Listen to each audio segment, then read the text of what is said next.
Hello' guys, এই মুহূৰ্তত শিক্ষা বিভাগৰ কিবাৰে বহুত গুৰুত্বপূৰ্ণ বাতৰি লৈ আহিছোঁ। এটা বিগ ব্ৰেকিং নিউজ। তো বহুত জল্পনা কল্পনাৰ পিছত অৱশেষত ৰাজ্যৰ হাজাৰ হাজাৰ NIOS শিক্ষাৰ্থীসকলৰ বাবে একেবাৰে বহুত গুৰুত্বপূৰ্ণ বাতৰি আপোনালোকৰ সন্মুখত লৈ আহিছোঁ।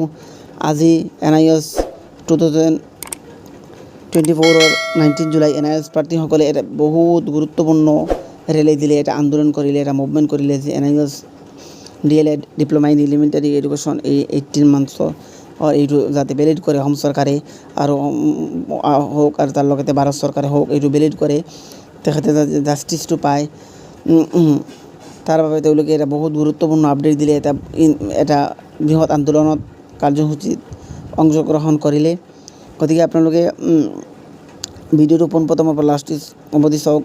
তেখেতে কি কি গুৰুত্বপূৰ্ণ কাম কৰিলে আৰু আন্দোলন কৰিলে আৰু জাষ্টিছ পোৱাৰ বাবে তেখেতে কি কি গুৰুত্বপূৰ্ণ ষ্টেপ ল'লে, আপোনালোকে পোনপ্ৰথমৰ পৰা লাষ্ট অৱধি আপোনালোকে তেখেতৰ আন্দোলনটো চাওক।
গতিকে আপোনালোকে দেখিবলৈ পালে